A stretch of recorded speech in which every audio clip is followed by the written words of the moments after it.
Straight of Hormuz దగ్గర ఇప్పుడు నెలకొన్న సంక్షోభాన్ని కొనసాగించాలని ఇరాన్ భావిస్తోందా? చూడబోతే అలాగే ఉంది. ఎందుకంటే వాళ్ళ సుప్రీం లీడర్ పేరిట నిన్న విడుదలైన ఒక స్టేట్మెంట్, ఆయన ఉన్నారో లేదో తెలియదు కానీ ఆయన పేరిట ఒక స్టేట్మెంట్ రిలీజ్ చేశారు. అది టీవీలో చదివి వినిపించారు, ఇరాన్ టీవీలో. ఏమని? అమెరికా సంగతి తేల్చేస్తాం, అమెరికా ఆస్తుల్ని ధ్వంసం చేస్తాం, సైనిక స్థావరాలని డిస్మాంటిల్ చేస్తాం, అలాగే అమెరికాకి సాయంగా నిలబడే వాళ్ళ సంగతి తేలుస్తాం. ఇదొక్కటే కాదు, దీంతోపాటు ఇంకా చాలా అంశాలని ఆయన మాట్లాడాడు. ప్రతి రక్తపు బొట్టుకి సమాధానం చెప్పి తీరుతాం. కరెక్ట్గా ఈరోజు శుక్రవారం పవిత్ర రంజాన్ మాసంలో చిట్ట చివరి శుక్రవారం కాబట్టి ఈ శుక్రవారం ముందు రోజు ఆయన ఇచ్చిన స్టేట్మెంట్ తెర మీదకి రావటం వెనుక చాలా సందేహాలు వ్యక్తమవుతున్నాయి. ఒకటి. రెండో అంశానికి వస్తే స్ట్రైట్ ఆఫ్ హార్మూజ్ని వదిలిపెట్టి ఇంకొకటి ఏంటంటే ఆయన మాట్లాడింది ముస్తఫా ఖమైనీ ఆయన మాట్లాడినట్టుగా చెబుతుంది. ఆయన మాట్లాడారా లేకపోతే ఇంకెవరన్నా ఆయన పేరిట అది ఇచ్చారో తెలియదు. చెబుతున్నది యుద్ధం కంటిన్యూ అవుతుంది, అందులో వెనక్కి తగ్గేది లేదు. దీంతోపాటు దీని చుట్టూ ముసురుకొని ఉన్న అంశాలన్నిటి మీద సమగ్ర విశ్లేషణ అందించడానికి మనతో ఉన్నారు geo political affairs expert senior journalist Suresh Kochetla garu. నమస్తే సురేష్ గారు. నమస్కారం. స్ట్రైట్ ఆఫ్ హార్మూజ్కి సంబంధించి ఆయన 2 ప్రకటనలు చేశారు సార్. ప్రతి రక్తపు బొట్టుకి మేము సమాధానం చెప్తాం, అంటే ప్రతీకారం తెచ్చుకుంటాం. రెండోది, స్ట్రైట్ ఆఫ్ హార్మూజ్ కంప్లీట్గా మా కంట్రోల్లో ఉంది, మేము ఎవరిని అనుమతించాం ఇదేదో తేలేదాకా. శత్రు దేశాల మీద ఒత్తిడి తేవడానికి మాకున్న ఏకైక వెపన్, ఆ వెపన్ని మేము ప్రయోగిస్తామన్న. కరెక్ట్. ఎందుకంటే ఇప్పుడు దాకా డౌట్ ఏముంది, నేను బతుకున్నాడా లేదా అని డౌట్ ఉంది. ఇప్పుడు కూడా ప్రూఫ్ లేదు. అట్లీస్ట్ ఒక వీడియో, ఒక ఫోటోగ్రాఫ్ ఏం కనిపించట్లేదు. ఈయన బతుకుంటే ఇప్పుడు దాకా ఇజ్రాయెల్ ఆయన తీసేస్తాడు ఎక్కడున్నా కానీ ఇప్పుడు అది జరగట్లేదు. సో దానికి మోస్ట్ ఆబ్వియస్ రీజన్ వీళ్ళందరూ ఇప్పుడు చెక్ చేస్తున్నారంటే ఈయన బతుకున్నాడా, హాస్పిటల్లో ఉన్నాడా, ఇంకెక్కడ ఉన్నాడా అని. ఒక ఆడియో స్టేట్మెంట్ కూడా రిలీజ్ చేయలేదు. వీడియో పక్కన పెట్టండి. ఇంజర్డ్ అయితే ఫేస్ మీద బ్యాండేజ్లు, గిండేజ్లు, చేయి ఇరుగుంటుంది, ఏదో ఉంటుంది, ఏదో చూపించాలి. ట్యూబ్లతో అనుకుంటారు ఐసీయూలో ఉందేమో అని, కానీ ఏం చెప్పట్లేదు. ఎందుకంటే అదే బాంబ్ బ్లాస్ట్ అక్కడే అదే రూమ్ పక్కన కూర్చున్న వాళ్ళందరూ చనిపోయారు. అదే బిల్డింగ్లో వాళ్ళ అమ్మగారు కూర్చున్నారు. ఆమె కాన్ఫరెన్స్ రూమ్లో లేదు, పక్కన ఇంకో రూమ్లో ఉంది, వాళ్ళ ఇల్లు, అది పెద్ద ప్యాలెస్, అది దాన్ని కొట్టారు. ఈయన వైఫ్ చనిపోయారు, కొడుకు చనిపోయారు, నెవ్యూ చనిపోయారు, అఫ్కోర్స్ అమ్మగారు చనిపోయారు, నాన్నగారు చనిపోయారు, దాంతోపాటు 40 మంది కమాండ్ చనిపోయారు. ఈయన ఒక్కడే ఇట్లా బయటపడ్డాడు. సో డౌట్ ఉందన్నమాట. సో మీకు గుర్తుంటుంది, ఫస్ట్ ఇమ్మీడియట్గా అనౌన్స్ చేయబోతున్నా అని చెప్పినప్పుడు కొన్ని రోజులు ఆగారు. అవును. అంటే బహుశా చాలా సీరియస్ కండిషన్లో ఉన్నాడు, ఇంకా బతికి బయటపడతాడో లేదో అని డౌట్ ఉందని అక్కడి నుంచి మొదలైందన్నమాట. ఇప్పుడు ఈ స్ట్రైట్ ఆఫ్ హార్మూజ్ గురించి మాట్లాడుతున్నాడు. ఎందుకంటే నేను స్పెసిఫిక్గా స్ట్రైట్ ఆఫ్ హార్మూజ్ గురించి ఒకటైతే చెప్పాను, మా దాని మీద న్యాచురల్లీ వాళ్ళ నాన్నగారు అమ్మగారు పోయారంటే, వైఫ్ అబ్బాయి చనిపోయారంటే న్యాచురల్లీ ఒక రివెంజ్ ఉంటుంది ఎవరైనా, అది హ్యూమన్ టెండెన్సీ. అది ఇది ఎవడు చేసాడో వాని సంగతి నేను చూసుకుంటా అని చెప్పేసి. కానీ అది ఎట్లా చేస్తాడో తెలియదు మనకి, తర్వాత చూద్దాం. అది నిన్న ఫర్ ఎగ్జాంపుల్ మిషిగన్లో ఒక జ్యూస్ వాళ్ళ పెద్ద సెంటర్ మీద దాడి జరిగింది నిన్న. సింగిల్ మనిషి చేశాడు, ఇంకా డీటెయిల్స్ రాలేదు, ఆయన పేరు ఎవరు చేశాను, కానీ వాడిని చంపేశారు అక్కడ సెక్యూరిటీ గార్డ్స్. రేపు యూఎస్లో ఇట్లాంటి దాడులు జరగవచ్చు అని చెప్పి చాలా మటుకు వార్నింగ్ FBI దగ్గర నుంచి వచ్చింది. దట్ యూఎస్లో ఇట్లాంటి సూసైడ్ బాంబర్స్ కానివ్వండి, మిగతా వాళ్ళు ఇరానియన్ సింపతీస్ ఉన్న వాళ్ళు వచ్చి చేస్తారని డౌట్ ఉందన్న. ఎందుకంటే వీళ్ళు ఇప్పుడు ఒక అసిమెట్రిక్ వార్ అంటారు ఇంగ్లీష్లో. Straight enemy to enemy fight చేయట్లేదు. మీరు మా మీద కొట్టారా, కరెక్ట్, ఇక్కడ కొట్టారు, మా షిప్పుల మీద కొట్టారు, వెరీ గుడ్, ఇప్పుడు మీ షిప్ మీద మేము కొడతాం. వీళ్ళ మైండ్ స్వీపర్స్ని డిస్ట్రాయ్ చేశారన్నారు, మీకు గుర్తుంటుంది. అవుట్ ఆఫ్ 17, 9 వర్ డిస్ట్రాయ్ అని వస్తుంది. సో ఏం మిగలలేదని ట్రంప్ చెప్తున్నారు. ఇప్పుడు ఏమంటారు, సరే మైండ్ డిస్ట్రాయ్ చేసావు, మేము ఇరాక్లో పోర్ట్లో ఉన్న దాన్ని కొట్టాం, ఇరాకీ పోర్ట్లో. ఇప్పుడు అడగొచ్చు మీరు, ఇరాక్తోనే సంబంధం. ఇప్పుడు లాస్ట్ 2 రోజుల నుంచి వాసుదేవన్ గారు ఈ యుద్ధం ఇరాక్కి అటువైపు మళ్ళీ ఎక్స్పాండ్ అయింది. ఎందుకంటే ఇరాక్లో ఇప్పుడు కూడా ఒక గవర్నమెంట్ అని ఉందా అంటే ఉంది, అది పనిచేస్తుందంటే లేదు. ఇరాక్లో ఇప్పుడు కూడా ఐసిస్ వల్ల పట్టు ఉందన్నమాట. సో అక్కడ ఐసిస్ అనే పేరు కూడా అక్కడి నుంచి వచ్చింది కదా. Okay, Islamic State in Syria, ISIS, and then Iraq. So ఇక్కడి నుంచి ఉంది వాళ్ళ ప్రాబ్లం. సో నిన్నటి నుంచి ఇరానియన్ సింపతీస్ ఉన్న ఐసిస్ మెంబర్స్ అక్కడ ఎర్బిల్ అని చెప్పి పెద్ద ఒక ఎయిర్పోర్ట్ ఇరాక్లో, దాని మీద అమెరికన్ ఫెసిలిటీ మీద దాడి చేశారు. అక్కడ ఉన్న అమెరికన్ ఫెసిలిటీ మీద నిన్న చనిపోయారు, 2-3 చనిపోయారు అమెరికన్స్.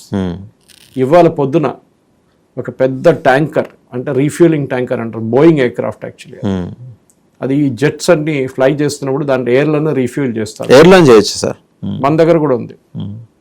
సో అది ఇప్పుడు ఇజ్రాయెల్ నుంచి 200 ప్లేన్లు వచ్చిందంటే దాన్ని మళ్ళీ తిరిగి వెళ్ళలేదు కదా, తిరిగి వెళ్ళాలంటే రీఫ్యూలింగ్ ఫ్యూయల్ కావాలి కాబట్టి ఇది కూడా వస్తుంది. సో దాంతోపాటు 5-6 ఉంటుంది. అప్పుడు ఇజ్రాయెల్ వచ్చినప్పుడు 5-6 ఉంటుంది వాళ్ళతో పాటు, ఎందుకంటే ఈ 200 ఎయిర్క్రాఫ్ట్ ఫిల్ చేయాలంటే అంత ఈజీ కాదు.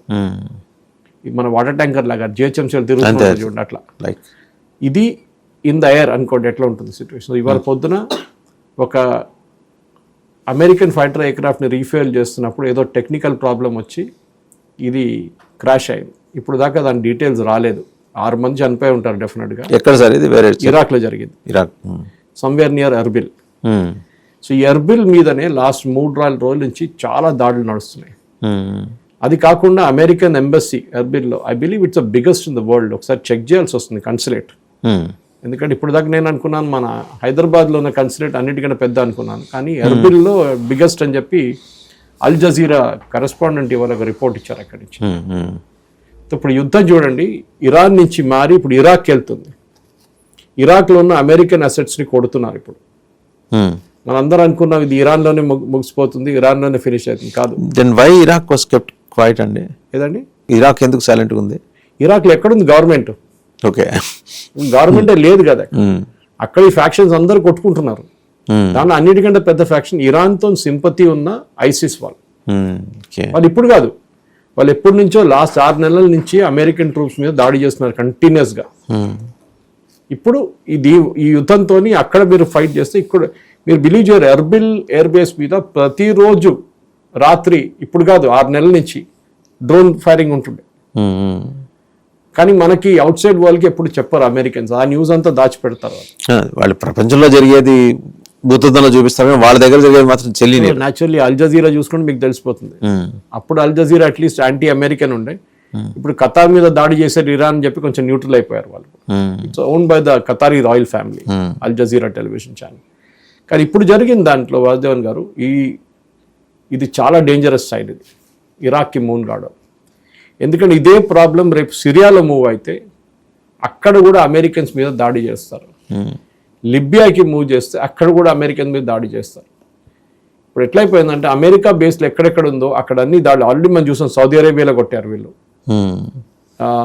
మన కువైట్లో కొట్టారు, అమెరికన్ 5th ఫ్లీట్ హై కమాండ్ని కొట్టారు వాళ్ళు, కమాండ్ని. ఒమాన్లో ఉన్న కొట్టారు, బహ్రెయిన్లో కొట్టారు, యుఏఈలో కొట్టారు. నిన్న యుఏఈ దగ్గర ఉన్న ఒక బోట్ మీద కూడా వీళ్ళు దాడి చేసి దాన్ని తగలబెట్టారు. ఏం వాళ్ళకి ఎయిర్ డిఫెన్స్ సిస్టమ్స్ ఇలాంటివి ఏం లేవండి వాళ్ళకి? ఎవరికి? ఈ గల్ఫ్ నేషన్స్కి ఉన్నాయి.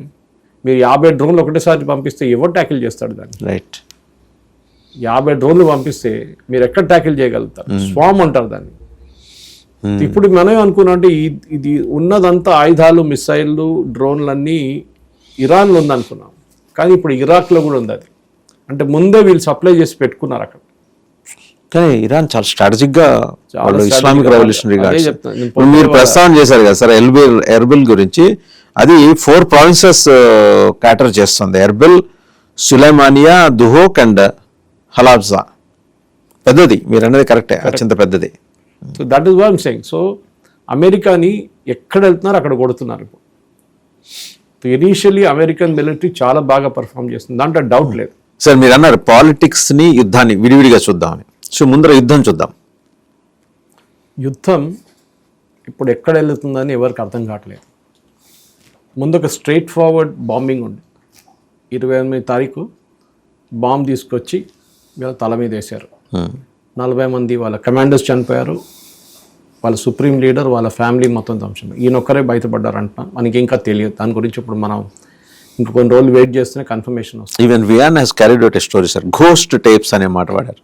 తెలియదు, బికాస్ ఆడియో అయినా రావాలి కదా, ఆడియో కూడా రావట్లేదు. ఆడియో రావట్లేదు. సో న్యాచురల్లీ అని ఉన్నాడు. That was a text and narrated by anchors. ఎందుకంటే కంటిన్యూటీ ఎలిమెంట్ కోసం, అంటే మామూలు ఇంకా ఉన్నారులే అని చెప్పడానికి చేసిన పాసిబిలిటీ ఒక మెసేజ్ ఉండొచ్చు. కానీ ఇప్పుడు మనం చూడాల్సింది ఏంటంటే ఈయనేమంటున్నారు, నేను అదే రీట్రేటింగ్ చేస్తున్నారు. ఇరాన్ నేషనల్ గార్డ్ ఏం చెప్పారు, మేము స్ట్రేట్ ఆఫ్ హర్మూస్ని బంద్ చేసేస్తాం.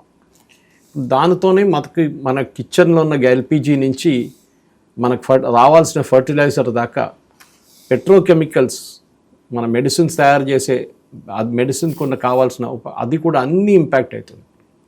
మన జీవితంలో ప్రతి ప్రోడక్ట్ మనం యూజ్ చేస్తుంది, it all somewhere or the other తిరిగి పెట్రోలియం దగ్గర వస్తుంది. Frightening and Vizag steel plant ఇంకో 10 days క్లోజ్ చేస్తారు. ఎందుకంటే ఒక్క చోట ఎల్పిజి కావాలి వాళ్ళకి, ఆ రిక్వైర్మెంట్ అది ఫుల్ఫిల్ చేయలేకపోతే 10 రోజులు మూసేయాలి. వచ్చేస్తుంది. ఎందుకంటే ఇవాళ పొద్దున కూడా నేను దూరదర్శన్లో ఒక డిబేట్లో ఉన్నాను. అప్పుడు దానికి వెళ్ళే ముందు కొంచెం రీసెర్చ్ చేశాను. ఒకటి మనం అర్థం చేసుకోవాలి, మనకు కావాల్సిన ఎల్పిజి ఎంత అని. సో కొన్ని ఫిగర్స్ నా దగ్గర ఉంది. మనకు కావాల్సింది 31.3 million tons of LPG annually. దాంట్లో 2.8 million tons ఇప్పుడు కొంచెం షార్టేజ్ వస్తుంది ఒకటి. అది ఎట్లైనా కవరప్ చేసుకుంటారు. దీనికి కారణం ఏంటంటే ఈ కన్జంప్షన్ ఎందుకు పెరిగింది. మనకి మోదీ గవర్నమెంట్ వచ్చినప్పుడు total LPG connections in the country, దేశంలో ఉన్న మొత్తం ఎల్పిజి కనెక్షన్ 14.5 కోట్లు. 14. మన దేశ పాపులేషన్ ఆ టైంలో బహుశా ఒక 125 కోట్లు అని చెప్పుకోవచ్చు. ఓకే, కానీ అంటే ఒక ఇంటికి కూడా లేదు. ఒక ఇంట్లో 4 ఉంటే మల్టిప్లై చేస్తే మీకు 33 నుంచి 35 కోట్ల కనెక్షన్ కావాలి. అది ఇప్పుడు ఉంది. ఎగ్జాక్ట్గా ఇప్పుడు 30 crores ఉన్నట్టు, 33 crores in 2026. అంటే multiplied by 4 in a family 120 to 130. బహుశా ఎక్కువ ఉజ్వల కింద బాగా కరెక్ట్. ఉజ్వల స్కీమ్ మోదీ గవర్నమెంట్ తీసుకొచ్చిన ఉజ్వల స్కీమ్లో 10 కోట్ల మంది జాయిన్ అయ్యారు. దాంతో ఏం జరిగిందంటే రూరల్ ఏరియాస్లో ఫైర్వుడ్ మీరు చూస్తుంటారు, ఈ ఫారెస్ట్కి వెళ్ళి ఫైర్వుడ్ తీసుకొస్తారు. అక్కడ ఏదో పులి తినేస్తుందో లేకుంటే ఇంకేమైనా జరుగుతుంది అక్కడ. ఆ ఇన్సూరెన్స్ తగ్గింది చాలా మటుకు, ఎందుకంటే ఫైర్వుడ్ తీసుకురావట్లేదు ఫారెస్ట్ నుంచి. ఉజ్వల స్కీమ్లో డైరెక్ట్ బెనిఫిట్ ట్రాన్స్ఫర్లో చాలా మటుకు వాళ్ళ ఫండ్స్ వాళ్ళకి వచ్చేస్తున్నాయి. అన్నిటికంటే ఇంపార్టెంట్ ఏంటంటే అక్కడ బొగ్గు వాడడం, అది కూడా చాలా మటుకు తగ్గింది. సో మహిళల హెల్త్ చాలా బాగా ఇంప్రూవ్ అయిందని చాలా మటుకు స్టడీస్ చెప్తున్నారు. ఎనీవే, నేను దీనికి ఎందుకు వచ్చానంటే ఇప్పుడు ఈ స్ట్రేట్ ఆఫ్ హర్మూజ్ బంద్ చేయడంతో మనకి ఎంత ఇంపాక్ట్ ఎందుకు ఉండబోతుంది. ఒకటి, మనకి చాలా మటుకు సౌదీ అరేబియా నుంచి ఖత్తర్ నుంచి రావాల్సిన ఎల్ఎన్జి అటువైపు నుంచి వస్తుంది. కంప్రెస్ న్యాచురల్ గ్యాస్ వస్తుంది, సిఎన్జి వస్తుంది, ఎల్పిజి వస్తుంది. ఇప్పుడు గవర్నమెంట్ ఏం చేశారంటే ప్రయారిటైజేషన్ మార్చి డొమెస్టిక్ సెగ్మెంట్ని చూసుకోండి మీరు అంటున్నారు. Okay, so 31.3 million tons annually ఉన్నదాన్ని ఇప్పుడు మనం తెప్పించుకుంటున్నాం. దాంట్లో ఒక 20% మనకి కొంచెం తక్కువ పడ్డది. అది మనం మిగతా సోర్సెస్ నుంచి తెచ్చుకుంటున్నాం. ఇప్పుడు జరుగుతుంది ఏంటంటే ప్యానిక్ బై. ఎగ్జాంపుల్ ఇస్తాను మీకు. ప్యానిక్ బయింగ్ ఎందుకు, మన దగ్గర పెట్రోల్ రేట్లు పెంచుతారని చెప్పంగానే పెట్రోల్ బంక్ ముందు లైన్ కట్టేస్తారు. మర్సిడీస్ బెన్స్ ఉన్నోడు కూడా లైన్లో ఉంటాడు. ఎంతే ₹2 పెంచుతున్నారు. ఫుల్ ట్యాంక్ కొడితే కూడా వాడికి 100-200 రూపాయల కన్నా ఎక్కువ సేవింగ్ ఉండదు. కానీ లైన్లలో కొడతాడు, 2 గంటల సేపు వేస్ట్ చేస్తాడు అక్కడ. ఇది కూడా అంతే జరుగుతుంది. ప్యానిక్ చేయక్కర్లేదని గవర్నమెంట్ చెప్పిన తర్వాత కూడా ప్యానిక్ అవుతుంది. ఎందుకంటే 25 రోజులు గ్యాప్ పెంచారు. ఇప్పుడు నాకు దగ్గర మీ ఇంట్లో ఎన్ని రోజుల తర్వాత బుక్ చేస్తారు, కానీ మా దగ్గర 1.5 months నడుస్తుంది gas. Normal all India average చూస్తే it is about 25 to 30 days ఒక ఇంటికి, అంటే మీ ఫ్యామిలీ సైజ్ బట్టి ఉంటుంది. కానీ మన దగ్గర ఏం జరిగిందంటే ఈ ఎల్పిజి ముందు ఒక ఫ్యామిలీ మీద ఒక పేరు మీద ఉంటుండే, అమ్మగారు నాన్నగారి పేరు మీద ఉంటుండే. తర్వాత పెళ్లి అయిన తర్వాత పిల్లలు ఆ ఇంటి నుంచి బయటకు వెళ్ళిపోయారో లేకుంటే అదే ఇంట్లో ఇంకో ఫ్లోర్లో ఉంటున్నారో వాళ్ళు ఏం చేస్తారంటే ఇంకో కనెక్షన్ తీసుకున్నారు. ఓకే, ఇంకో కనెక్షన్ తీసుకున్నారు. అప్పుడు నంబర్ ఆఫ్ కనెక్షన్స్ పెరిగింది. దాంతోనే మనం చూసినప్పుడు మన దగ్గర 33 కోట్ల మంది ఎల్పిజి కనెక్షన్స్ ఉందన్నమాట. కానీ ఇంత పెద్ద లొల్లి చేస్తున్న కమర్షియల్ సెగ్మెంట్లో హోటల్ కానివ్వండి, క్యాంటీన్లు కానివ్వండి, హాస్టల్స్ కానివ్వండి, హాస్పిటల్స్ కానివ్వండి, ఇండస్ట్రియల్ క్యాంటీన్స్ కానివ్వండి, అన్నీ కలుపుకుంటే టోటల్ ఎల్పిజి మనం కన్జ్యూమ్ చేస్తున్న దేశంలో 31 million tonsలో 8%. ఓన్లీ 8%. కానీ వాళ్ళ దగ్గర ఇప్పుడు 20% కన్నా ఎక్కువ ఇవ్వకూడదని చెప్పినప్పుడే క్రైసిస్ క్రియేట్ అయింది. హోటల్ బంద్ చేసేస్తున్నాం, రెస్టారెంట్ బంద్ చేసేస్తున్నాం. గవర్నమెంట్ అన్నారు ప్రయారిటీ వైజ్ ఫస్ట్ స్టూడెంట్ హాస్టల్స్కి, స్టూడెంట్ క్యాంటీన్స్కి మనం గ్యాస్ ఇస్తాం, హాస్పిటల్స్కి ఇస్తాం. ఇది ఎప్పుడు డిస్టర్బ్ కాకూడదు.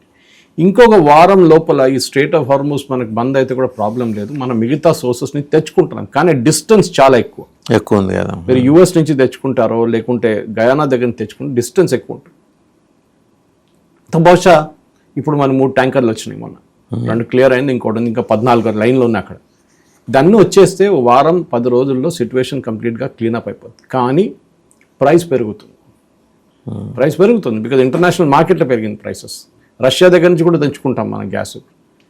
ఫ్యూయల్ చూడండి, గవర్నమెంట్ ఏం చేస్తారు, ఫ్యూయల్ ప్రైసెస్ కూడా పెరిగింది. ఇప్పుడు $100 ఉంది ఒక బ్యారెల్కి, 70 ఉండే, 60 ఉండే. గవర్నమెంట్ ఏం చేస్తున్నారు, ఐఓసి, బీపీసీఎల్, హెచ్పిసిఎల్ ఇట్లాంటి కంపెనీస్కి మీరు అబ్జర్వ్ చేసుకోండి. లాస్ ఉంది చూడండి, మీరు లాస్ట్ ఇయర్ లాభం బాగా సంపాదించుకున్నారు, దానికన్నా ముందు ఇయర్ కూడా బాగా సంపాదించుకున్నారు. ఆ లాసెస్ని కాంపెన్సేట్ చేసుకొని మీరు don't increase the prices for some months నడిపించుకోండి. చిదంబరం ఒక గేమ్ ఆడారు, మీకు గుర్తుంటుంది, బాండ్స్ ఇవ్వడం. బాండ్స్ చిదంబరం కాదు, ఇప్పుడు నేను మొన్న ఇన్వెస్టిగేట్ చేస్తే చెక్ చేస్తే 1950 నుంచి మనం బాండ్ ఇష్యూ చేస్తున్నాం. From 1950 onwards Nehru government has been issuing bonds. Only after 2010 Chidambaram తెలిసిపోయింది ఇది మళ్ళీ ఇప్పుడు ఉండదు, ఇది ఇట్లా బాండ్లు ఇచ్చుకుంటూ పోతే ఆయిల్ కంపెనీస్ పోతాయి, గవర్నమెంట్ కూడా పోతాయి. సో 2010 తర్వాత తక్కువ చేయడం మొదలు పెట్టారు. మోదీ గవర్నమెంట్ రాగానే బాండ్ సంగతి బంద్ చేసేసారు, no more bonds. Actual market price ఎంత ఉందో అది కట్టండి అంతే. కానీ ఇప్పుడు కూడా చూడండి, పెట్రోల్ ప్రైసెస్ కొంచెం డిఫరెన్స్ ఉంటుంది. మన తెలంగాణలో ఎక్కువ ఎందుకు ఉంది, మన దగ్గర లోకల్ ట్యాక్సెస్ గవర్నమెంట్ కలెక్ట్ చేస్తున్నారు, కర్ణాటకలో తక్కువ. కేరళలో ఒక సెస్ ఉంది, మీకు తెలుసా, అడగండి ఎందుకనేది. ఇక్కడ 2018లో వరదలు వచ్చినాయి, దానికి కావాల్సిన సెస్ అంట.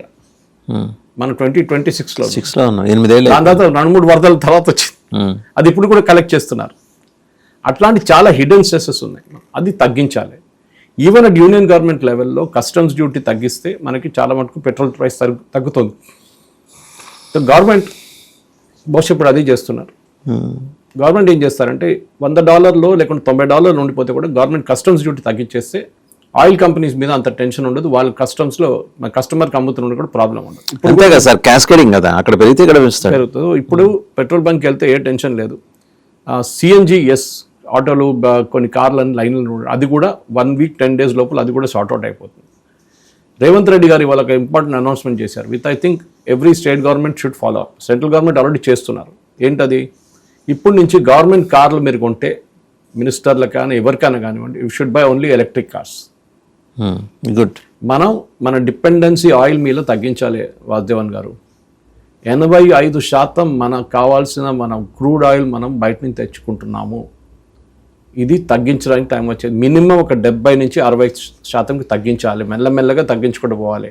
మొత్తం ఆపలేము, ఓవర్ నైట్ మీరు అన్ని కార్ని ఎలక్ట్రిక్ కార్ చేయలేరు, టైం పడుతుంది. అన్ని బస్సులన్నీ ఎలక్ట్రిక్ బస్ చేయలేరు, చాలా మటుకు సిటీలో తిరుగుతున్న బస్సులు అన్నీ ఎలక్ట్రిక్, ఇప్పుడు డిస్ట్రిక్ట్ కూడా. కానీ ఇండియన్ రైల్వేస్ చేసినట్ల మీరు కంప్లీట్గా ఎలక్ట్రిఫికేషన్ చేసి వాళ్ళ కంప్లీట్ ట్రైన్స్ కూడా ఇంజిన్స్ అంటే వాళ్ళ లోకోమోటివ్స్ మొత్తం అది మొత్తం ఎలక్ట్రిక్ చేసేసారు. పెద్ద సేవింగ్ వాళ్ళకి. ఇప్పుడు దాని ప్రకారం వాసుదేవన్ గారు ఈ స్ట్రెయిట్ ఆఫ్ హార్మోస్తోనే మనకు ప్రాబ్లం ఉంది. సుప్రీం లీడర్ చెప్పింది అదంతా పక్కన పెడతాం. అమెరికా ఏం చెప్పారు, మేము ఎస్కాట్ చేసి తీసుకెళ్తాము. ఎవరిని, షిప్స్ని. చెప్పడానికి చాలా ఈజీ, అది చేస్తామని చెప్పేసి. ఎట్లా చేస్తారు, first of all straight of హార్మోస్ అర్థం చేసుకోవాలి. అర్థం చేసుకుంటే తెలిసిపోతుంది. స్ట్రెయిట్ ఆఫ్ హార్మోస్ లెంగ్త్ ఏంటి మనం చూడాల్సిందన్నమాట. What is the length of strait of Hormuz? ఈ స్ట్రెయిట్ ఆఫ్ హార్మోస్ లెంగ్త్కి మనం చాలా మటుకు ప్రాబ్లం మనకు వస్తుంది. 167 kilometer length. Okay, 167 kilometer length అనమాట. So I have this data here with me. Width wise వెడల్పుగా అండ్ అన్నిటికంటే ఎక్కువ ఉన్న విడ్త్ 97 కిలోమీటర్స్. అది ఒకవైపు ఒమాన్ ఉంటుంది, ఒకవైపు ఇరాన్ ఉంటుంది. దీని నడుమింటి నుంచి ఇట్లా తిరిగి వెళ్ళాలన్నమాట. At the shortest distance it is 39 kilometers అంతే. ఇన్ఫ్యాక్ట్ మన రోడ్ మీద మార్కింగ్ ఉంటుందా, అట్లనే వాళ్ళ దగ్గర నీళ్ళ మీద ఒక మార్కింగ్ వేశారు వాళ్ళు. అక్కడికి వెళ్ళే షిప్ ఇది, ఇక్కడ రావచ్చు, మీరు ట్రాఫిక్ జామ్ క్రియేట్ చేయకండి. Okay okay right. ప్రతిరోజు 140 షిప్స్ క్రాస్ చేస్తుంది పీక్ సీజన్. ఈవెన్ ఒక్కొక్కసారి 200 కూడా వెళ్తుందంట. ఇప్పుడు 4, 5 తిరుగుతుంది అంతే. ఎక్కడ ఇప్పుడు ఆలోచించండి ఎంత మట్టుకు ఆయిల్ ఆగిపోయింది. ఈ ఆయిల్ ఆపలేరు. నేను ఎక్స్ప్లెయిన్ చేస్తాను. ఒకసారి డ్రిల్లింగ్ చేస్తున్నప్పుడు, డ్రిల్లింగ్ చేసేటప్పుడు డ్రిల్లింగ్ కంటిన్యూస్ ప్రాసెస్ ఉంటుంది. మీరు వెల్ని క్యాప్ చేయలేరు, మీరు ప్రొడక్షన్ ఆపలేరు. It has B continuously pumped in to the containers, అక్కడి నుంచి షిప్కి. ఇది ప్రాబ్లం. ఆపితే మళ్ళీ వేస్ట్ అయిపోతుంది, మళ్ళీ డ్రిల్ చేయాల్సి వస్తుంది ఇంకోసారి.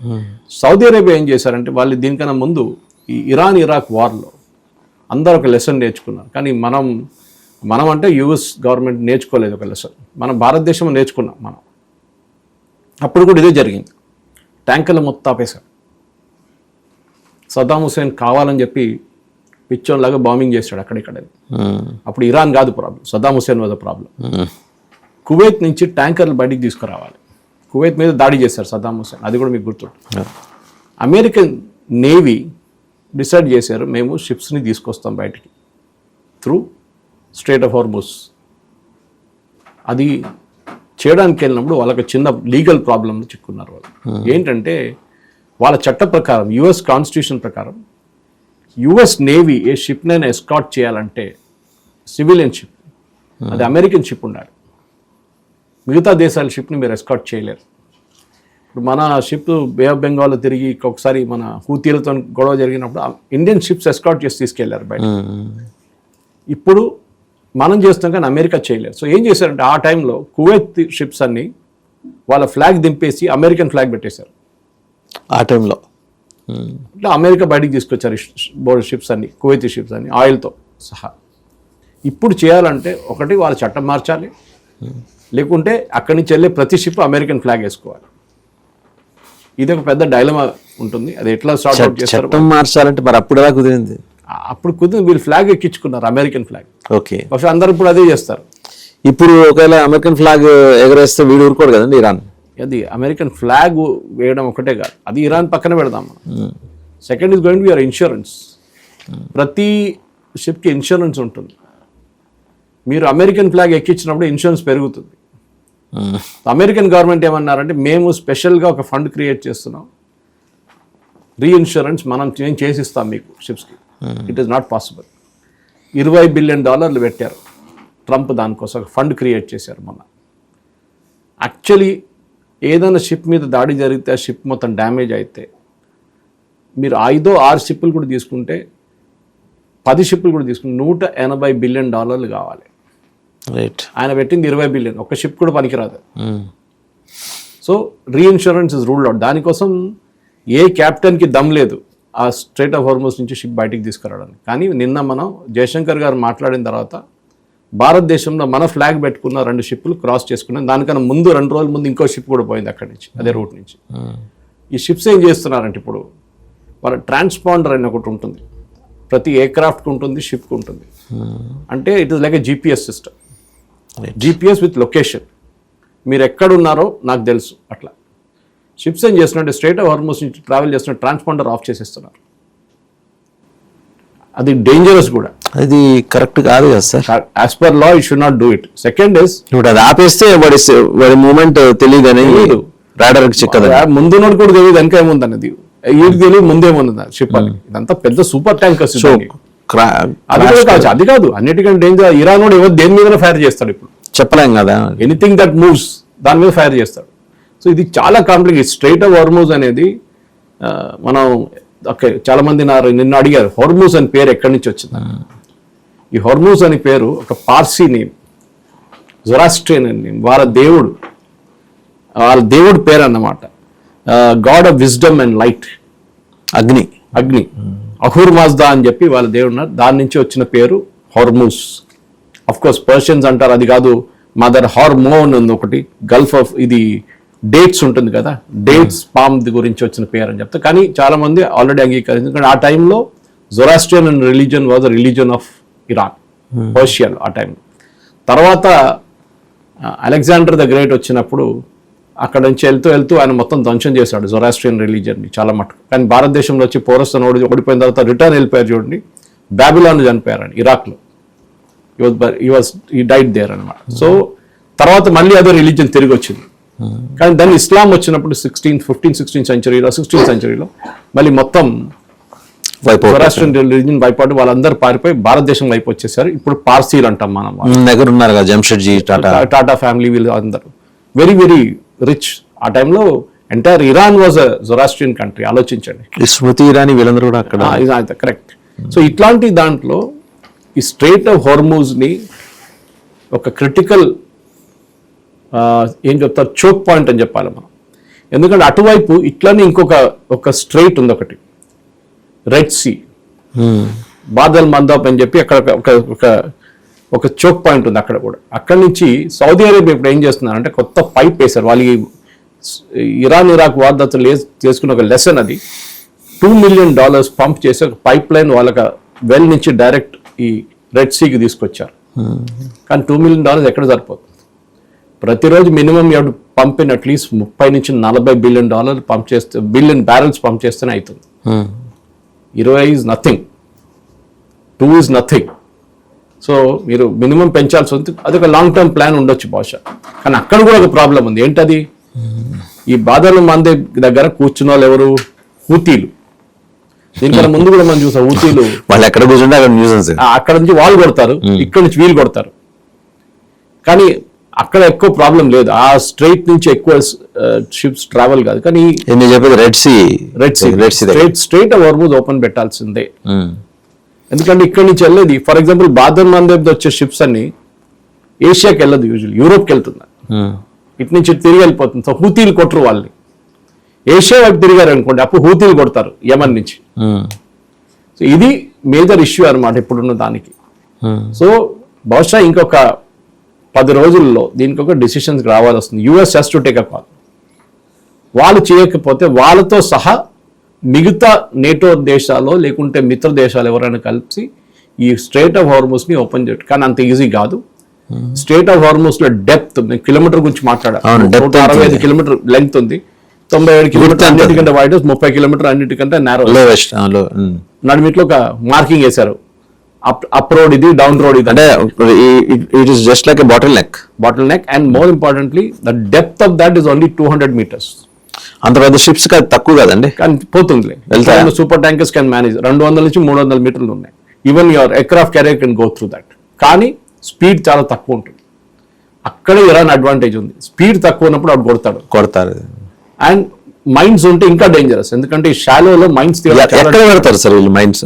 మైన్స్ ని నీళ్ళ లోపల పెడతారు, ఫ్లోట్ చేయర్ పైన. నీళ్ళ లోపల ఉంటుంది ఎప్పుడు మైన్స్. అది మనం నీళ్ళ లోపల అది ఫిక్స్డ్ గా పెట్టడానికి వాళ్ళకి ఏంటి అవకాశం ఎక్కడ ఉంటుంది? ఏది అవకాశం ముందే పెట్టేశారు వాళ్ళు. ఇప్పుడు మనం విశాఖపట్నం వైపు INS పాకిస్తాన్ నేవల్ షిప్ ని మనం సింక్ చేశాం. గజ్నీ అక్కడ మనం విశాఖపట్నం వైపు 71 కొట్టింది గజ్నీ. దాన్ని మనం ఫస్ట్ కొట్టింది, డెప్త్ చార్జ్ కొట్టింది మన షిప్ INS రాజ్పుత్. కానీ దానికన్నా ముందు వాళ్ళు ఒక మైన్ వెళ్ళి కొట్టేసుకున్నారు. మొత్తం మన వాళ్ళ Visakhapatnam main trough navy port లోపలికి వస్తున్న మొత్తం మైన్ చేసేసారు పాకిస్తాన్. అంటే బినీత్ ద వాటర్స్ ఎక్కడో ఒక చోట రాక్స్ ఉంటుంది సార్. అది రాక్స్ ఉంటాయి, బాల్ లాగా ఉంటుంది, ఫ్లోట్ చేస్తుంటుంది. దాన్ని వీళ్ళు ఒకటిగా పెట్టారు, 5 or 6 ఒకటే చైన్ తో పెడతారు. కుక్క చైన్ ఉంటుంది చూడండి, దానికన్నా పెద్ద దొడ్డు చైన్ మొత్తం కడతారు వీళ్ళు. సో అది ఫ్లోట్ అవుతూ ఉంటుంది కింద. ఏదైనా తాకింది అనుకోండి, మన ల్యాండ్ మైన్ లాగానే నెక్సలైట్స్ యూజ్ చేస్తారు చూడండి, అదే సేమ్ ఫ్లోట్ అవుతూ ఉంటాయి. ఏదైనా ప్రెషర్ దాని మీద తాకింది అనుకోండి, the entire thing will blast. Ship usually కింద ఉన్న పోర్షన్ చాలా డేంజరస్, ప్రొపెల్లర్స్ అక్కడ ఉంటుంది. అది కాకుండా అక్కడ కొడితే హల్ డ్యామేజ్ అవుతుంది, నీళ్ళు తీసుకుంటుంది లోపలికి. Then there will be huge damage, sink అవుతాయి కదండి. సో ఇప్పుడు దానికి అమెరికా దగ్గర టెక్నాలజీ ఉంది, ఇది మైన్ స్వీపర్ ఉంది, they can easily remove the mines. కానీ అది పెద్ద task. First of all decide చేయాలి అమెరికా దట్ మేము మళ్ళీ యుద్ధాన్ని నుంచి వెళ్ళిపోతున్నామా తిరిగి వస్తున్నామా అనేది. ఎందుకంటే ఎయిర్ సుపీరియారిటీ ఇంకా naval superiority something different. Uranium అంతా మర్చిపోయారు, ఇప్పుడు స్టోరీ అంతా పోయింది. ఇప్పుడు యురేనియం పక్కన పెట్టేశారు, బ్యాలిస్టిక్ మిసైల్ పక్కన పెట్టి ఇప్పుడు shipping has become a major crucial. కానీ ట్రంప్ ఇప్పుడు కూడా పిచ్చోన్లాగా మాట్లాడుతున్నాడు. ఇప్పుడు ఏమంటున్నా అంటే రేట్లు పెరిగితే మంచిదే కదా, మనకి ఇంకా డబ్బులు వస్తాయండి. ఇది అమెరికన్ క్రూడ్ ఆయిల్కి వాళ్ళ కన్స్యూమర్స్ ఇదవుతున్నారు, సఫర్ అవుతున్నారు. యూరోప్ సఫర్ అవుతున్నాడు, మనం సఫర్ అవుతున్నాం. ఆయన ఏమంటాడు మంచిది ఇంకా పెరగని పైకి ఇంకా 100 అంటే 200 వెళ్ళినా అంటారు. So he's got his mind totally mixed up అనమాట. ఆయనకి ఏం అర్థం కావట్లేదు. ఎందుకంటే నేను నిన్న కూడా చెప్పాను, ఇప్పుడు కూడా రిపీట్ చేస్తున్నాను, this is a war in search of a strategy. మీరు యుద్ధానికి వెళ్ళే ముందు ఒక స్ట్రాటజీ తయారు చేస్తారు. మహాభారతం ఉండొచ్చు, ఏదైనా యుద్ధం ఉండొచ్చు, ఒక స్ట్రాటజీ ఉంటుంది. మనం ఇది చేయాలి ఇది చేయాలి ఇది చేయాలని స్టెప్గా వేసుకుంటాము. కానీ ట్రంప్ ఆ స్ట్రాటజీ లేకుండా దిగిండు. ఇజ్రాయెల్ ఒకరోజు పొద్దున వచ్చి మనం బాంబు వేద్దామంటే చలో నేను కూడా వస్తాను నీతో పాటు అని చెప్పి వెళ్ళేసారు. దాని తర్వాత ఏం చేయాలో అర్థం కావట్లేదు వాళ్ళకి. అది ప్రాబ్లంకి వచ్చారు రాజదేవన్ గారు. సార్ అయితే ఇందులో అవుట్ ఆఫ్ 17 మైన్స్ పెట్టారన్నారు, అందులో 9 డిఫ్యూజ్ చేశారంటున్నారు. ఇంకా ఉన్నాయి కదా? చాలా ఉన్నాయి సార్, ఇంకా చాలా ఉన్నాయి. మీరు 9, 10 అని మనం చూడక్కర్లేదు. దాన్ని మైన్స్ చాలా ఉంటాయి. ఏది ఆ బాటిల్ నెక్ స్ట్రెచ్ లోనే పెట్టుంటాడా? అక్కడ ఎక్కడైతే ships sir any depth charge can be kept. అంటే పెద్ద ప్రాబ్లం లేదు. మైన్స్ తీయడం కూడా అంత ఈజీగా తీయొచ్చు కావాలంటే. అమెరికన్ దగ్గర మైన్ స్వీపర్స్ ఉన్నాయి. పాత మైన్ స్వీపర్స్ చాలా బాగుండే. ఎట్లా ఉంటాయంటే అది ఇప్పుడు అవుట్ ఆఫ్ యాక్షన్ మొత్తం తీసేశారు. పాత సిస్టంలో వీళ్ళు స్టీల్తో తయారు చేయరు బోట్లు. ముందు ధోవ్ అని చెప్తున్నా మన దగ్గర తయారు చేస్తారు బేపూర్లో, కేరళలో. మొన్న ఒక ఇండియన్ నేవీ షిప్ కూడా తయారు చేసి మనం ఒమాన్కి తీసుకెళ్ళాం. వుడ్తో తయారు చేస్తారు. దాని కింద గ్లాస్ ఉంటుంది. గ్లాస్ నుంచి మీరు కింద చూడొచ్చు ఏముంది ఓషన్ ఫ్లోర్ లో అని చెప్పి. ఓకే, కింద గ్లాస్ ఉంటుంది. ఓల్డ్ టైప్ ఆఫ్ అది అంటే captain can view that. yes అంటే క్రూ కెన్ వ్యూ ఇట్ అన్నమాట. కానీ ఆ సిస్టమ్ పోయింది ఇప్పుడు. ఎందుకంటే ఇప్పుడు కొత్త కొత్త టెక్నాలజీ వచ్చింది. మీకు ఒక కిలోమీటర్ దూరం నుంచి చెప్తుంది అక్కడ ఒక మైన్ ఉందని చెప్తుంది. ఈవెన్ మీ దగ్గర సబ్మెరీన్స్ లో mine sweepers, mine detection systems ఉందన్నమాట. వాళ్ళు చూసుకుంటారు, వాళ్ళకి తెలుసు. కానీ సివిలియన్ షిప్స్కి అదే ప్రాబ్లం. ఎవరో అన్నారు సివిలియన్ షిప్స్ మీద మనం డ్రోన్లు పెట్టుకుంటే ఏమైతే, మనం రిటర్న్ కొడతాం, మిసైల్ కొడుతుంటే ఎట్లా ఉంటుంది, ఇరాన్ మీద మనం కొడతాం అంటే అది it become all out war. ఎందుకంటే ఈ మీరు స్టేట్ ఆఫ్ హార్మజ్ నుంచి బయటకు వెళ్ళిన తర్వాత నెక్స్ట్ 500 కిలోమీటర్, 1000 కిలోమీటర్, 2000 కిలోమీటర్ మీకు అదన్నా అక్కర్లేదు, డ్రోన్లు అక్కర్లేదు, ఏం అక్కర్లేదు. So the solution is very simple. ఒకటి, ఇరాన్ షుడ్ రిలెంట్. ఓకే, మేము అది చాలా అయిపోయింది స్టేట్, కానీ వాళ్ళ trump card state of Hormuz, last trump card అదే వాళ్ళ దగ్గర ఉంది. చూద్దాం ఏం జరుగుతుందని. ఇప్పటి నుంచి కాకుండా అట్లీస్ట్ నెక్స్ట్ ఒక 2 వారాల లోపల ఇప్పుడు సొల్యూషన్ దీనికి రావాల్సిందే. మనకు చాలా క్లియర్గా తెలిసిపోతుంది స్ట్రేట్ ఆఫ్ హార్మజ్ ఓపెన్ ఉంటే మనకు బెనిఫిట్ ఉందా లేదా అనేది. చాలా మటుకు భారతదేశానికి క్రూషియల్ అది. అండ్ ఇందాక మీరు ఒకటి చెప్పారు, ట్రాన్స్పాండర్స్ ఆపేసి తీసుకొస్తారు, చాలా డేంజరస్ కదా అది. ఎట్లా హౌ డిడ్ అది అలో చేస్తారు? ఎందుకంటే ఇప్పుడు ఇట్లాంటి పరిస్థితుల్లో వాడికి తెలిసిందనుకోండి, ఇరాన్ వాడికి పిచ్చలేసి కొడితే వాడు తెలుసు కూడా, కానీ డేంజరస్ కదా. సపోజ్ వాళ్ళ షిప్పే, వాళ్ళది ఒక నేవల్ షిప్, వాళ్ళు ట్రాన్స్పాండర్ ఆఫ్ చేసుకుని తిరుగుతుంటే వాళ్ళని కొడతాడు వీడు. మొన్న అట్లనే జరిగింది కదా, ఒక ఇరాన్ నుంచి వెళ్ళిన షిప్నే కొట్టారు వాళ్ళు, కార్గో షిప్ని. సో అది మిస్టేక్స్ జరుగుతుంది, కానీ డెస్పరేట్ సిచ్యువేషన్లో ఉన్నారు. కానీ చాలా మటుకు షిప్లో ఓనర్స్ కానీ క్యాప్టెన్స్ కానీ అగ్రీ కారు, వాళ్ళు దాని నుంచి రిస్క్ తీసుకోరు వాళ్ళు. సో మనం ఒక లాంగ్ టర్మ్ పర్స్పెక్టివ్గా దీన్ని ఓపెన్గా ఉంచుకోవాలి స్ట్రేట్ ఆఫ్ హార్మజ్ని. ఇప్పుడు కాదు, దీనికన్నా ముందు 2 సార్లు యుద్ధం జరిగినప్పుడు కూడా స్ట్రేట్ ఆఫ్ హార్మజ్ చాలా ఇంపార్టెంట్. ఒకటి కువైత్ వార్, ఒకటి ఇరాన్ ఇరాక్ వార్. 2 టైంలో కూడా స్ట్రేట్ ఆఫ్ హార్మజ్ని చాలా క్లియర్గా వాళ్ళు బ్లాక్ చేసినప్పుడు ప్రాబ్లం వచ్చింది. అప్పుడు కూడా బ్లాక్ చేశారు, చాలా పెద్ద ప్రాబ్లం. ఇది ఇప్పుడు ఏం కాదు, అప్పుడు ట్యాంకర్ బ్లాకేడ్ ఉండే, ట్యాంకర్స్ని బ్లాక్ చేసి పడేశారు. అది ఇంకా పెద్ద ఇష్యూ క్రియేట్ చేసింది. అప్పుడు పెద్ద ఒక రిసెషన్ అయింది ఆ టైంలో. సో అది రాకుండా మనం చూసుకోవాలి. సో ఎక్కడో హోర్మూస్ నాకేం సంబంధం అని చెప్పి మన జాగ్రఫీ బుక్లో ఎక్కడో ఉంది అంతే అని చెప్పి మన పిల్లలకు నేర్పిస్తాను ఇక్కడ కాదు. మనం గ్యాస్కు వెళ్ళినప్పుడు, ఎల్పిజికి వెళ్ళినప్పుడు, మన సిలిండర్ కోసం వెళ్ళినప్పుడు హోర్మూస్ గుర్తుపెట్టుకోండి. హోర్మూస్ ఎంటైర్ స్ట్రెచ్ ఆఫ్ 167 కిలోమీటర్స్. ఏంటి ఇక్కడి నుంచి మీరు సూర్యాపేట వెళ్ళే డిస్టెన్స్ కూడా ఉండదు, కొంచెం దూరం ఉంటుంది అంతే, దానికన్నా అంతే. దాని తర్వాత అంత ఈ డిస్టెన్స్ లోపలే మొత్తం ఆ వాటర్ వేలో ప్రాబ్లం ఉంది. అన్ని సొల్యూషన్ చెప్తున్నారు, పైప్ లైన్ వేస్తే అయిపోతుంది కదా అని చెప్పి. అన్నీ ఇప్పుడు నేర్చుకుంటారు లెసన్స్, అందరు నేర్చుకున్నారు. పైప్ లైన్ వేసుకుంటారు ఇప్పుడు నుంచి. సౌదీ అరేబియా ఆల్రెడీ చేశారు, కానీ నేను చెప్పాను చూడండి, రెడ్ సీ వైపు వేశారు. చూద్దాం. బట్ ఐ థింక్ భారతదేశం అయితే మనం సోర్సెస్ని డైవర్సిఫై చేసుకున్నాం. గయానా దగ్గర నుంచి కొంటున్నాం, కెనడా నుంచి కొన్నాం, నిన్న యుఎస్ నుంచి కొంటున్నాం, వెనిజువేలా నుంచి కొంటున్నాం, చాలా దేశాల నుంచి మనం కొనుక్కుంటున్నాం. We will overcome this. మన ప్రేక్షకులకు ఒకటే రిక్వెస్ట్ ఏంటంటే ప్యానిక్ కావద్దు. మీరు వెళ్ళి 3 సార్లు సిలిండర్ ఇంట్లో తీసుకొని పెట్టుకుంటే ఫస్ట్ ఇట్ ఈస్ ఇల్లీగల్. ఒక ఇంట్లో యాజ్ పర్ లా 2 సిలిండర్లే పెట్టుకోవచ్చు మీరు. మీకు ఉన్నది 2 సిలిండర్, ఒకటి రన్నింగ్, ఇంకోటి రిజర్వ్. అంతే. మీరు 4 పెట్టుకుంటే దెన్ ఇట్స్ ఇల్లీగల్. ఎందుకంటే దెన్ మీరు ఎక్కడి నుంచో తెచ్చుకున్నారు, లేకుంటే ఇంట్లో లేను అని పేరు మీరు తీసుకున్నారు, ఏదైనా ఉండొచ్చు. ఒక 25 రోజుల్లో మొత్తం క్లియర్ అయిపోతుంది కంప్లీట్గా. ఇప్పుడు ఏం టెన్షన్ పడకండి. ఈ only problem we will have long term is industrial use. కానీ అక్కడ కూడా చూడండి, చాలామంది నిన్నటి నుంచి పెద్ద పెద్ద ఇండస్ట్రియల్ క్యాంటీన్స్ కూడా వాళ్ళు స్టీమర్ స్టార్ట్ చేస్తున్నారు, స్టీమింగ్ సర్వీస్ స్టార్ట్ చేస్తున్నారు. తిరుమల లాగా ఆ ఆప్షన్ కూడా వాళ్ళు తీసుకొస్తున్నారు ఉండడానికి. ఎవరో చెప్పారు దోశలు పోయి పిజ్జాలు వచ్చినాయని చెప్పి, అది కూడా ఉండొచ్చు మైక్రోవేవ్ ఓవెన్లో. కానీ necessity the mother of invention అంటారు చూడండి. చాలా మంది ఎలక్ట్రిక్ కుక్కర్స్ ఇప్పుడు గుర్తుపెట్టుకుంటున్నారు. అవన్నీ అవుట్ ఆఫ్ స్టాక్ అండి. ఇప్పుడు మన ఇంట్లో టీ తయారు చేసుకునే కూడా క్యాన్, అది మన కుక్కర్ ఇది ఉంటుంది కదా, మిల్క్ కుక్కర్ లాంటిది, అది ఎలక్ట్రిక్ కుక్కర్స్ ఉంది. ఎలక్ట్రిక్ ఉన్నాయి ఇప్పుడు, ఎలక్ట్రిక్ హీటర్స్ మన హోటల్లో ఉంటుంది చూడండి, అది అట్లాంటిది. దాంతో టీ తయారు చేసుకుంటున్నారు. You can do it, no problem.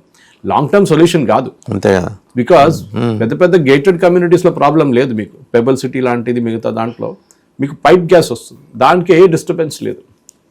Okay, ఎవరెంత పడితే అంత ఛార్జ్ అంతే. అది that is a different charge.